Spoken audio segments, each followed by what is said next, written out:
Hello दोस्तों, एक बार फिर से मैं हाजिर हूँ 9 अगस्त 2021 के डेली पीआईबी एनालिसिस के साथ।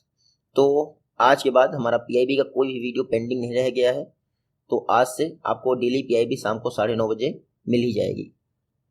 ये वो आर्टिकल्स हैं जिनको हम करंट अफेयर्स में कवर कर रहे हैं। देखिए, करंट अफेयर्स में जो भी आर्टिकल लिए जाते हैं पीआईबी के, वो बहुत इंपॉर्टेंट होते हैं, लेकिन उनके लिए एक्सप्लेनेशन की जरूरत नहीं होती उतनी ज़्यादा, तो वो करंट अफेयर्स में लिए जाते हैं। यहाँ पर वही आर्टिकल्स लिए जाते हैं जिनके लिए कुछ ज़्यादा ही एक्सप्लेनेशन की जरूरत हो, या फिर ज़्यादा ही आपका मटेरियल आया हो आपके पीआईबी में। जैसे पीएम किसान सम्मान निधि, आपको पता ही है, इसकी 9th इंस्टॉलमेंट रिलीज कर दी गई है प्राइम मिनिस्टर मोदी जी द्वारा। प्राइम मिनिस्टर मोदी जी ने प्रधानमंत्री किसान सम्मान निधि, पीएम किसान सम्मान निधि, जो कि फरवरी 2019 में लॉन्च की गई थी, उसकी 9th इंस्टॉलमेंट रिलीज कर दी है। ये 9th इंस्टॉलमेंट में 9.75 करोड़ जो बेनिफिशियरी फार्मर्स हैं, उनके अकाउंट में टोटल 19,500 करोड़ इशू किया गया है। देखिए, 9th इंस्टॉलमेंट है प्रधानमंत्री किसान सम्मान निधि की। आपको याद होगा, प्रधानमंत्री किसान सम्मान निधि फरवरी 2019 में लॉन्च की गई थी, लेकिन पहली इंस्टॉलमेंट कब के लिए दी गई थी? दिसंबर 2018 के लिए। क्यों? क्योंकि मई जून में इलेक्शन होने थे, तो गवर्नमेंट ने सोचा क्यों ना 2 इंस्टॉलमेंट पहले पहुंच जाए इलेक्शन से, तो लोग जो है वोट डालेंगे पीएम मोदी को। तो ये प्लानिंग थी। तो आप ये जरूर याद रखिएगा कि भले ही फरवरी 2019 में लॉन्च हुई थी पीएम किसान निधि, लेकिन इसकी पहली किस्त जो है दिसंबर 2018 में चली गई थी फार्मर्स के अकाउंट में। पीएम मोदी ने जब ये इंस्टॉलमेंट जारी की 9th वाली, तो कई सारी चीज़ें बोली, जैसे मिशन हनी बी, और जम्मू का जो सैफरॉन है उसके लिए क्या किया जा रहा है, नाफेड शॉप्स इसमें कैसे योगदान कर रही हैं, सब कुछ इन्होंने बताया है। साथ ही साथ ये भी बता दिया, हाँ, जो हनी मिशन था उसकी वजह से हम लोगों ने 700 करोड़ का हनी एक्सपोर्ट किया मार्केट में। प्राइम मिनिस्टर मोदी जी ने कहा कि 2047 यानी जब आज़ादी के 100 वर्ष पूरे होंगे, ये आप यहाँ पढ़ सकते हैं, जब आज़ादी के 100 वर्ष पूरे होंगे तो इंडिया की जो कंडीशन होगी उसमें एग्रीकल्चर और फार्मर का बहुत बड़ा योगदान होगा, ये पीएम मोदी ने बताया। कुछ दिन पहले मैंने आपको बताया था कि इंटरनेशनल मार्केट में जो फास्फोरस और पोटास की फर्टिलाइजर्स हैं, उनके रॉ मटेरियल और फाइनल प्रोडक्ट का प्राइस बढ़ गया है।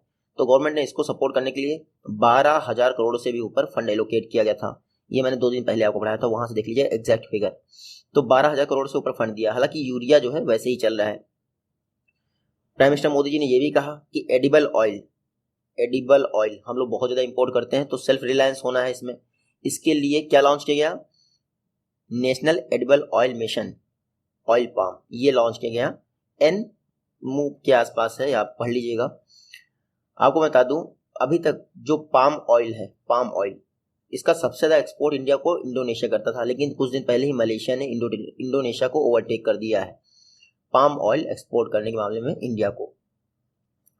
तो एडिबल ऑयल पर फोकस करने के लिए national edible oil mission, oil palm launch किया गया है, ये याद रखिएगा। बाकी ये तो आपको जरूरी नहीं जानने कि कोरोना पीरियड में 1 लाख करोड़ लगभग फार्मर्स के अकाउंट में भेजे गए, साथ ही साथ 2 करोड़ केसीसी जारी किए गए। पीएम किसान निधि के विषय में आप जान लीजिए, मैंने अभी बताया आपको, फरवरी 2019 में लॉन्च हुई थी। पहले मार्जिनल एंड स्मॉल फार्मर्स के लिए थी, लेकिन जून 2019 में इसको सभी के लिए एक्सटेंड कर दिया गया था। पहली किस्त गई थी आपकी दिसंबर 2018 में, ये याद रखिएगा। 2,000 रुपये की किस्त जाती है हर 4 महीने पर एक बार, यानी पूरे वर्ष में 6,000 रुपीज़ जो है फार्मर के अकाउंट में जाता है। तो इतना याद रखिएगा, एक बार में 6,000 रुपये नहीं जाता है, 2,000 करके 3 बार जाता है पूरे वर्ष में। 4 महीने पे जाता है, क्वार्टरली नहीं जाता है, ये भी याद रखिएगा, क्वार्टरली नहीं जाता है, हर 4 महीने पे जाता है। नेशनल फूड सिक्योरिटी मिशन के तहत ऑयल सीड्स और ऑयल पाम, इनके प्रोडक्शन को इंक्रीज करने के लिए इनको पहले से समाहित किया गया है। लेकिन गवर्नमेंट ऑफ इंडिया ने क्या किया, 2014-15 में national mission on oil seed and oil palm, an move launch कर दिया, जो कि 2017 से 18 तक रन किया गया। 2018-19 के बाद क्या हुआ, जो एन मूव है उसको नेशनल फूड सिक्योरिटी मिशन के तहत ही इंप्लीमेंट किया जा रहा है। नेशनल फूड सिक्योरिटी मिशन के तहत जो एन मूव है, इसमें national food security mission oil seeds, NFSM, oil palm, NSFM, tree born oil seed, ये सारे तरह के ऑयल सीड्स को कवर किया गया है नेशनल फूड सिक्योरिटी मिशन के तहत। पर्पस क्या है? ऑयल पाम और ऑयल सीड्स की प्रोडक्टिविटी को इंक्रीज करना, ताकि इंडिया सेल्फ रिलायंस हो सके एडिबल ऑयल में और हम अपना इंपोर्ट कम कर सकें। तो याद रखिएगा, एडिबल ऑयल इंडिया बहुत इंपोर्ट करता है, जिसकी वजह से फॉरेक्स रिजर्व खाली होता रहता है। पाम ऑयल हम सबसे ज़्यादा इंपोर्ट करते थे अभी तक इंडोनेशिया से, लेकिन मलेशिया ने मुश्किल से 15-20 दिन पहले या 1 महीने पहले जो है इंडोनेशिया को ओवरटेक कर दिया है और पाम ऑयल का सबसे बड़ा एक्सपोर्टर बन गया है इंडिया के लिए। नेक्स्ट आर्टिकल है सीखो और कमाओ scheme. Ministry of minority affairs की स्कीम है जो माइनॉरिटीज होती हैं उनके स्किल को बूस्ट करने के लिए और उनको जॉब प्लेसमेंट दिलवाने के लिए। रिप्लेसमेंट किससे दिलवाएंगे? सीखो और कमाओ स्कीम ये एक स्किल डेवलपमेंट स्कीम है। इसमें माइनॉरिटी कम्युनिटी के 14 to 35 ईयर एज के जो बच्चे हैं या फिर लोग हैं उनको कवर किया जाता है। पर्पस क्या है? एम्प्लॉयमेंट प्रोवाइड किया जा सके उनको या फिर एम्प्लॉयमेंट अपॉर्चुनिटीज प्रोवाइड की जाए। खास करके इसमें माइनॉरिटी अफेयर्स के वो बच्चे या फिर लोग कवर किए जाते हैं जो पहले से ही वर्कर हैं या फिर स्कूल ड्रॉप आउट्स हैं। लास्ट 7 ईयर्स में 3.92 लाख पर्सनस को एम्प्लॉयमेंट मिल चुका है इस स्कीम के तहत। सीखो एंड कमाओ यानी लर्न एंड अर्न। ये स्कीम गारंटी लेती है 75% प्लेसमेंट की और उसमें से जो 75 प्लेसमेंट होगा परसेंटेज उसमें से 50% ऑर्गेनाइज सेक्टर में होगा। ऑर्गेनाइज सेक्टर में मतलब 1 तारीख को आपके अकाउंट में सैलरी आ जाएगी, आपका पीएफ भी कटेगा, ईएसआईसी या पीएफआरडीए के थ्रू आपका इंश्योरेंस भी होगा। तो ये होता है आपका ऑर्गेनाइज सेक्टर। अनऑर्गेनाइज सेक्टर आपकी सैलरी जरूरी नहीं कि इस 1 तारीख को ही आ जाए और बाद में हेल्थ बेनिफिट्स वगैरह नहीं मिलते हैं आपको, लेकिन ऑर्गेनाइज सेक्टर में सब कुछ मिलता है आपको। सीखो और कमाओ स्कीम में क्या होता है? अगर प्लेसमेंट हो जाता है आपका उसके बाद भी आपको 2 महीने तक 2000 रुपये पर मंथ के हिसाब से दिए जाते हैं जो प्लेस ट्रेनी होता है उसको, ताकि प्लेसमेंट असिस्टेंट प्रोवाइड किया सके। तो ये 2000 रुपये भी याद रखिएगा। सीखो और कमाओ सबके लिए नहीं है, माइनॉरिटी कम्युनिटी के लिए है। माइनॉरिटी अफेयर्स में जो मिनिस्ट्री ऑफ माइनॉरिटी अफेयर्स है उसने लॉन्च किया था 2013 में सीखो और कमाओ स्कीम। माइनॉरिटी कमेटी के लिए लॉन्च किया था। 12वीं 5 ईयर प्लानिंग के लिए था, 12th 5 ईयर प्लानिंग के लिए 2012 से 2017 तक के लिए था। पर्पस क्या था? पर्पस ये था कि जो ट्रेडिशनल स्किल्स हैं माइनॉरिटीज के उनको मार्केट की रिक्वायरमेंट के हिसाब से अपग्रेड किया जा सके और उनको मार्केट से लिंक किया जा सके। तो यही तो है सीखो और कमाओ स्कीम। अभी तक सीखो और कमाओ स्कीम के तहत जो बेनिफिशियरी टारगेट एलोकेशन हुआ है सबसे ज़्यादा यूपी के लिए हुआ है। मैंने अभी बताया कि प्लेसमेंट के बाद भी 2000 रुपये 2 महीने तक पोस्ट ट्रेनिंग के लिए दिए जाते हैं ट्रेनीज को। उसके अलावा सीखो और कमाओ स्कीम में जो ट्रेनिंग प्रोवाइड किए थे उस पर खर्चा होता है। तो सबसे ज़्यादा यूपी, अच्छा सबसे ज़्यादा पॉपुलेशन भी यूपी में ही है, तो ये आप एक गेस कर सकते हैं। तो माइनॉरिटीज़ की भी सबसे ज़्यादा पॉपुलेशन यूपी में ही है आफ्टर जम्मू कश्मीर। एम्प्लॉयमेंट और स्किलिंग में पब्लिक प्राइवेट पार्टनरशिप, इसका क्या यूज़ है अभी मैं बताता हूँ। देखिए, ministry of skill development and entrepreneurship, इन्होंने प्रधानमंत्री कौशल विकास योजना लॉन्च किया था। प्रधानमंत्री कौशल विकास योजना, इसको इम्प्लीमेंट करने का काम नेशनल स्किल डेवलपमेंट कॉर्पोरेशन करता है जो कि एक पीपीपी इनिशिएटिव है, पब्लिक प्राइवेट पार्टनरशिप इनिशिएटिव है। तो एनएसडीसी की स्थापना पीपीपी बेस पे की गई थी जिसके द्वारा प्रधानमंत्री कौशल विकास केंद्र को स्थापित किया जाता है। अभी तक 2188 ट्रेनिंग पार्टनर जो है पार्टिसिपेट कर चुके हैं एनएसडीसी के स्किल इनिशिएटिव में। इंडिया में 36 सेक्टर स्किल काउंसिल स्थापित जा चुकी हैं। ये सब इंडस्ट्रीज द्वारा स्थापित की गई, यानी इंडस्ट्रीज के सहयोग से। भाई इंडस्ट्रीज के सहयोग से ही क्यों ये सेक्टर स्किल काउंसिल स्थापित की जाती हैं? इसलिए क्योंकि सपोज करिए मेरे को टेक्सटाइल इंडस्ट्री की ट्रेनिंग देनी है, तो टेक्सटाइल इंडस्ट्री ने आके सेक्टर स्किल काउंसिल स्थापित कर दी। अब ऐसा तो होगा नहीं कि मेडिसिन की ट्रेनिंग देनी है और टेक्सटाइल वाला जो है सेक्टर स्किल काउंसिल स्थापित कर रहा है, क्योंकि वो अपने हिसाब से ट्रेनिंग प्रोवाइड करेंगे ना, जॉब उनको अपने हिसाब से देनी है। तो सेक्टर स्किल काउंसिल जो है पीपीपी बेसिस पे ही स्थापित की जाती हैं। 36 स्थापित की जा चुकी हैं जो कि रिक्वायर्ड ट्रेनिंग प्रोवाइड करती हैं ट्रेनिंग लेने वाले बंदों को। गवर्नमेंट ऑफ इंडिया क्या चाहती है कि जितने भी 6 to 9 ईयर के एज के स्टूडेंट्स हैं या एडल्ट हैं, जब वो क्लास 12th को पास करें तो उनके पास लेवल 2 लेवल 4 का NSQF सर्टिफिकेट होना चाहिए। क्या? नेशनल स्किल क्वालिफिकेशन फ्रेमवर्क का सर्टिफिकेट होना चाहिए। यानी जब वो क्लास 12th पास करें तो उनके पास एक स्किल्स का, एक किसी बढ़िया स्किल का सर्टिफिकेट हो। उसके अलावा इन्होंने ये भी कहा है अगर 10 वर्ष की स्कूलिंग कर लेते हैं तो कम से कम 2 वर्ष का ITI प्रोग्राम उनको मैंडेटरी कर दिया है। तो ये कोशिश की जा रही है कि जब वो क्लास 12th पास करें, चाहे वो 10+2 करके पास करें या फिर ऐसे ही, तो उनके पास 2 वर्ष का ट्रेनिंग सर्टिफिकेट जरूर हो किसी ना किसी स्किल्स का। स्टेट गवर्नमेंट को कहा गया है कि वो 2 डिस्ट्रिक्ट्स को आइडेंटिफाई करें या फिर ITI हब बनाएं हर डिस्ट्रिक्ट में, ताकि वहां पर रिक्वायर्ड ट्रेनिंग को प्रोवाइड किया सके। प्रधानमंत्री कौशल विकास योजना 2015 में लॉन्च की थी। Ministry of skill development and entrepreneurship का क्या है? फ्लैगशिप प्रोग्राम है। कौशल विकास योजना जो 1.0 था उसके तहत 19 लाख स्टूडेंट्स को ट्रेनिंग दी गई, हालांकि 24 लाख का टारगेट था। फिर प्रधानमंत्री कौशल विकास योजना 2.0 लॉन्च कर दिया गया 2016 से 2020 तक। इसके लिए 12,000 करोड़ रुपए एलोकेट किए गए और अभी तक 1 करोड़ युवाओं को ट्रेनिंग दी जा चुकी है, यानी 10 मिलियन के आसपास। जनवरी 2021 में ministry of skill development and entrepreneurship ने प्रधानमंत्री कौशल विकास योजना 3.0 लॉन्च कर दिया।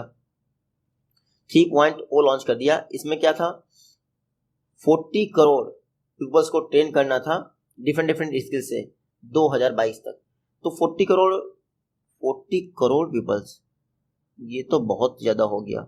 मैं एक बार कंफर्म कर लूँगा 40 करोड़ ही है या 40 मिलियन है, हो सकता है कहीं मिस्टेक हो जाती है, लेकिन 40 करोड़ आप तब तक के, अगर कुछ गलत होगा तो कल मैं बता दूंगा आपको, ठीक है। प्रधानमंत्री कौशल विकास योजना फेज 3 है, 2022 तक 40 करोड़ पीपल्स को डिफरेंट स्किल्स की ट्रेनिंग प्रोवाइड किया है। टोटल 300 स्किल कोर्स अवेलेबल होंगे फेज 3 के तहत। नेक्स्ट आर्टिकल है सिकल सेल एनीमिया। इसको टैकल करने के लिए गवर्नमेंट ऑफ इंडिया यानी मिनिस्ट्री ऑफ ट्राइबल अफेयर्स ने 60 करोड़ रुपए एलोकेट किए हैं स्टेट्स को, ताकि सिकल सेल एनीमिया डिजीज को कंट्रोल किया सके। देख लेते हैं। मिनिस्ट्री ऑफ ट्राइबल अफेयर्स कई सारे स्टेप्स ले रही है सिकल सेल एनीमिया को कर्व करने के लिए, टैकल करने के लिए। सिकल सेल एनीमिया होता क्या है, जो हमारी नॉर्मली ब्लड सेल्स होती हैं वो ऐसे होती हैं राउंड शेप की, लेकिन जब सिकल सेल एनीमिया हो जाता है आपका तो ब्लड सेल ऐसी हो जाती हैं। अब ब्लड सेल्स ऐसी हो जाएंगी तो हीमोग्लोबिन जो ऑक्सीजन को कैच करता है उसका एरिया भी कम हो जाएगा ना, तो ऑक्सीजन को कैच करने की क्षमता भी कम हो जाएगी, तो आपकी बॉडी का कलर वैसा नहीं रहेगा जैसा होता है। उसके बाद अदर से इतनी सारी डिजीज हो जाएंगी, क्योंकि हीमोग्लोबिन जो ऑक्सीजन को कैच करता है जब वो ऑक्सीजन को कैच ही नहीं कर पाएगा तो जायज है कई सारे इफेक्ट पड़ेंगे बॉडी पे। तो सिकल सेल डिजीज ये एक जेनेटिक ब्लड डिसऑर्डर होता है, मोस्टली ट्राइबल कम्युनिटी को ही प्रभावित करता है सेंट्रल, वेस्टर्न और सदर्न इंडिया में।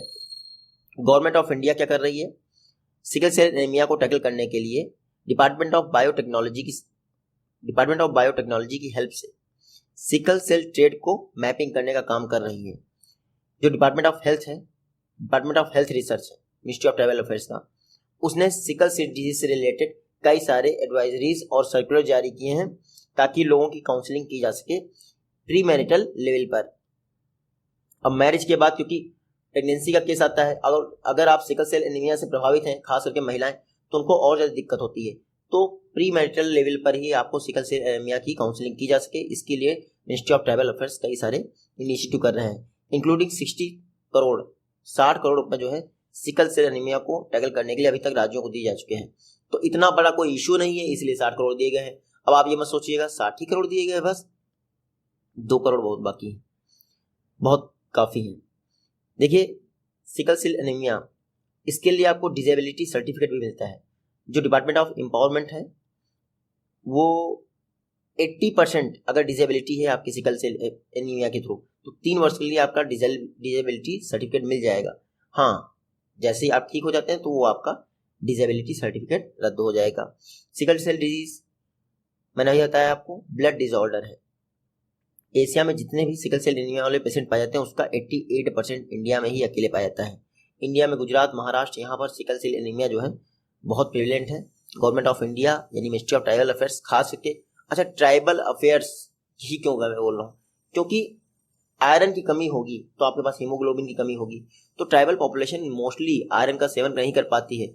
और आपको पता ही है फॉरेस्ट एरियाज में रहते हैं ट्राइबल पॉपुलेशन, तो उनके पास आयरन का कोई उचित सोर्स भी नहीं रहता है। तो इसीलिए जो सिकल सेल एनीमिया है मोस्टली वो ट्राइबल पॉपुलेशन को ही अफेक्ट करता है। डॉक्टर विनोद पाल ने कहा है कि इंडिया उस रास्ते पे है जो टारगेट WHO ने सेट किया है डॉक्टर पॉपुलेशन रेशियो के लिए। देख लेते हैं कि WHO ने भाई क्या टारगेट सेट किया है। WHO ने कहा है कि 2024 तक 1 डॉक्टर पर 1000 पॉपुलेशन होना चाहिए, 1 डॉक्टर पर 1000 पॉपुलेशन होना चाहिए एज पर WHO रिकमेंडेशन, और इंडिया उसी रास्ते पर है।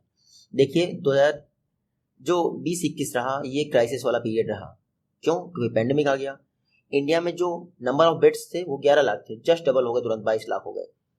कोविड ने मेडिकल सेक्टर को थोड़ा सा अच्छा तो बना ही दिया है, भले ही इतने लोगों की जान गई, लेकिन आने वाली पॉपुलेशन को यानी आने वाली जनरेशन को कोई दिक्कत ना हो, ये कोविड ने इंश्योर कर दिया है। अब डॉक्टर पॉपुलेशन रेशियो भी इंडिया में बहुत तेजी से बढ़ रहा है। लास्ट 75 ईयर्स में इंडिया ने सिग्निफिकेंट प्रोग्रेस किया है, और शर्म भी नहीं आती है आर्टिकल लिखते हुए कि 75 ईयर्स लग गए, 75 साल लग गए हमें इतनी ग्रोथ करने में, और इसमें से अगर ये 2 साल निकाल दिए ना कोविड वाले तो हम बहुत पीछे चले जाएंगे मेडिकल सेक्टर की ग्रोथ की बात की जाए, क्योंकि आवश्यकता ही आविष्कार की जननी है। ये बताने किसने कहा था? मैंने तो कहा नहीं है। जब आवश्यकता आई तब आविष्कार हुए।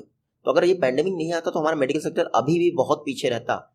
लेकिन चलिए, देर आए दुरुस्त आए, 75 ईयर्स में इंडिया ने सिग्निफिकेंट ग्रोथ कर ही लिया है।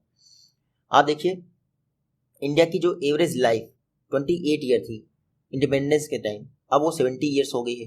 यानी एक आम इंसान एवरेज अगर देखा जाए पूरे देश में तो 28 वर्ष ही जीवित रहता था आज़ादी के टाइम। अब ये देखो कितना अजीब सा एनालिसिस है। आज़ादी के टाइम हम लोग गुलाम थे, कोई बॉम्ब ब्लास्ट में मारा जा रहा था। क्यों? ये लॉजिक क्या लगाया इन लोगों ने, मुझे समझ में नहीं आता। आर्टिकल लिखते समय ये लॉजिक क्यों लगाया है भाई? अगर आपको लॉजिक लगाना था तो 1955 के बाद का लगाते। यहाँ पे वर्ल्ड वॉर 2 खत्म हुआ था, ठीक है, अंग्रेजों का शासन खत्म हुआ, तो लोग तो ऐसे ही मार देते थे। तो ये किस तरह से कंपैरिजन है? ये न्यायोचित बिल्कुल जस्टिसेबल नहीं है कंपैरिजन। हालांकि आपको अगर एक फैक्ट मिल गया तो आप नोट कर लीजिए। आज़ादी के टाइम इंडिया का लाइफ साइकिल जो है, एवरेज लाइफ स्पान कितना था? 28 ईयर्स, और अब है 70 ईयर्स। तो अब ना ही कोई वर्ल्ड वॉर हो रहा है, ना ही हमारे ऊपर अंग्रेजों का शासन है, तो जी तो रहेंगे। हाँ, बस ये है कि अगर एक्सीडेंट्स निकाल दिया है लाइफ से तो मेरे ख्याल से ये और ज़्यादा अच्छा बढ़ जाएगा। आयुष्मान भारत योजना, आरोग्य योजना, ये सब लॉन्च किया गया है। 50 करोड़ लोगों को हेल्थ कवर प्रोवाइड किया गया है आयुष्मान भारत योजना। आयुष्मान भारत योजना के तहत मैंने आपको बताया कि 2 कंपोनेंट है, एक तो जन आरोग्य योजना, एक health and wellness centre. Jan Arogya Yojana में 5 लाख तक का हेल्थ बेनिफिट मिलता है आपको, यानी insurance cover. Health and wellness centre, ये primary health care facilities provide करने के लिए इस्टेब्लिश किए जा रहे हैं ऑल ओवर इंडिया में। 2022 तक 1.5 lakh primary health care centre यानी हेल्थ एंड वेलनेस सेंटर स्थापित किए जाने हैं, रूरल और अर्बन एरियाज में दोनों। अब WHO ने कहा है कि 1 डॉक्टर पर 1000 पॉपुलेशन होना चाहिए। तो इंडिया में कुछ स्टेट्स ऐसे हैं जो पहले ही WHO की माइलस्टोन को क्रॉस कर चुके हैं, जैसे तमिलनाडु 253 पॉपुलेशन पर 1 डॉक्टर, तो बेस्ट परफॉर्मेंस में तमिलनाडु है, 250 लोगों को 1 डॉक्टर को प्रोवाइड करता है। हालांकि वर्स्ट परफॉर्मर भी हमारे इंडिया में है झारखंड, 8000 पॉपुलेशन पर 1 डॉक्टर है। यानी अगर 100 लोग भी बीमार हो गए ना तो आफत आ जाएगी उस एरिया में। आंध्र प्रदेश, और ये तो खैर बस इतना ही था इस डॉक्टर पॉपुलेशन रेशियो वाले में। नेक्स्ट आर्टिकल है नेशनल बायोफ्यूल पॉलिसी 2018। जब ये आई थी तो इन्होंने नेशनल बायोमास रिपोजिटरी पर फोकस किया था कि किस एरिया में कैसा बायोमास है और वहां से किस तरह का एथेनॉल बन सकता है, 1G 2G 4G 3G कैसा बन सकता है। देखिए, सिर्फ टेलीकॉम सेक्टर में ही 1 2 3 4 नहीं होते हैं, जी वाले बायोमास में भी होते हैं, ठीक है। जो 1G था उसमें फूड प्रोडक्ट थे आपके, फिर 2G आया, नॉन फूड प्रोडक्ट आया, फिर शुगर केन आया, इस तरीके से आया आपके। देखिए, मिनिस्टर ऑफ स्टेट हैं petroleum and natural gas ministry के श्री रामेश्वर तेली जी, ये लोकसभा में रिप्लाई कर रहे थे कि जो नेशनल बायोफ्यूल पॉलिसी है 2018 की, वो नेशनल बायोमास रिपोजिटरी पर भी फोकस करती है, ताकि पूरे देश में बायोमास कैसा है, कहाँ पे कैसा अवेलेबल है, ये लोगों को बताया जा सके। तो ऑयल मार्केटिंग कंपनियां उसी हिसाब से आपका बायोफ्यूल प्रोड्यूस करेगी। कुछ दिन पहले ही TIFAC, technology information forecasting and assessment council, TIFAC जो department of science and technology के तहत आती है, उसने IARI के साथ मिलकर, इंडियन एग्रीकल्चरल रिसर्च इंस्टीट्यूट के साथ मिलकर एक सर्वे किया, estimation of surplus crop residue in India for biofuel production. ये सर्वे किसने किया? टाइफेक ने IARI के साथ मिलकर। इस सर्वे में पाया गया कि 1 स्क्वायर किलोमीटर एरिया में जो आपका बायोमास है वो पैन इंडिया लेवल पर कैसा है, क्योंकि यही जो रेसिड्यू है आपका, इससे ही बायोफ्यूल बनेगा। तो इसके लिए सर्वे किया टाइफेक ने, किसके साथ मिलकर? IARI और national remote sensing centre Hyderabad के साथ मिलकर। खैर, ये तो हमारे लिए इंपॉर्टेंट नहीं है, देख लेते हैं क्या इंपॉर्टेंट है। एथेनॉल ब्लेंडिंग प्रोग्राम 2003 में लॉन्च किया गया था। इतना फंड दिया जा चुका है, क्या मतलब सप्लाई दी जा चुकी है, ये आपसे नहीं पूछेंगे। एथेनॉल ब्लेंडिंग प्रोग्राम 2003 में लॉन्च हुआ, ठीक। गवर्नमेंट ऑफ इंडिया का टारगेट था 2030 तक 20% एथेनॉल ब्लेंडिंग को अचीव करना, लेकिन अब कब तक कर दिया? 2025 तक ही कर दिया है 20% एथेनॉल ब्लेंडिंग को अचीव करना। और ये आपका 2022 तक 10% एथेनॉल ब्लेंडिंग हो जानी चाहिए। अभी कितनी है? 8% के ऊपर है। ये हमने करंट अफेयर्स में कवर किया है, तो ये फैक्ट देख लीजिएगा। पुरानी वाली वीडियोस में हम लोग कवर कर चुके हैं, इसलिए यहाँ पे नहीं लिखा मैंने, क्योंकि 1 महीने में 2 बार ही ठीक रहता है कोई चीज़ लिखने का। अब हर महीने में हम 10 बार लिखते रहे तो उसका भी कोई मतलब नहीं है। जो इथेनॉल ब्लेंडिंग कार्यक्रम है, याद रखिएगा, ऑयल मार्केटिंग कंपनियों द्वारा इसको इम्प्लीमेंट किया जा रहा है। Government of India 4 commercial project के लिए 150 करोड़ का जो है सपोर्ट प्रोवाइड कर सकती है प्रधानमंत्री जीवन योजना के तहत। अब प्रधानमंत्री जीवन योजना क्या है? 2G एथेनॉल सेक्टर को बूस्ट करने के लिए प्रधानमंत्री मोदी जी द्वारा 14 अप्रैल 2018 को प्रधानमंत्री जीवन योजना लॉन्च की गई। जैव ईंधन वातावरण अनुकूल फसल अवशेष निवारण, मतलब ये था कि जो हम लोग पराली जलाते हैं उससे अच्छा है हम लोग बायो एथेनॉल बनाएं, यानी 2G एथेनॉल बनाएं। तो इसके लिए प्राइम मिनिस्टर मोदी द्वारा प्रधानमंत्री जीवन योजना लॉन्च की गई। इसमें 12 कॉमर्शियल स्केल और 10 डेमोन्स्ट्रेशन स्केल के 2G एथेनॉल प्रोजेक्ट इंक्लूड किए गए।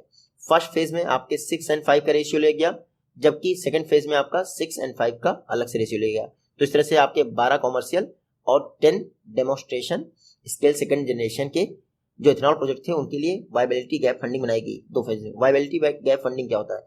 सपोज करिए ये प्रोजेक्ट फेल हो जाते हैं तो इनमें जो कॉस्ट आई है इसको बैंक कैसे निकालेंगे वापस, तो वायबिलिटी गैप फंडिंग आया। अगर ये प्रोजेक्ट फेल हो जाता है तो बैंक वायबिलिटी गैप फंड जो है उससे अपना कॉस्ट निकाल सकती है। प्रधानमंत्री जीवन योजना ये सेकंड जनरेशन बायोफ्यूल पर फोकस करता है, याद रखिएगा, फर्स्ट जनरेशन पर नहीं।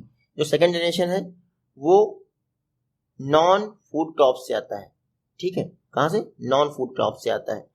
इससे क्या होगा, जैसे आप देखते होंगे पैडी के हार्वेस्टिंग के बाद वहाँ पर जो उसका रेसिड्यू होता है वो जला दिया जाता है, तो उसका यूटिलाइज किया जा सके, उसको यूटिलाइज किया जा सके। इससे इन्वायरमेंट भी हमारा कम पोल्यूशन, मतलब कि पोल्यूटेड नहीं होगा, साथ ही साथ पराली का भी यूज हो पाएगा। इसीलिए प्रधानमंत्री जीवन योजना लॉन्च की 14 अप्रैल 2018 को प्राइम मिनिस्टर मोदी द्वारा।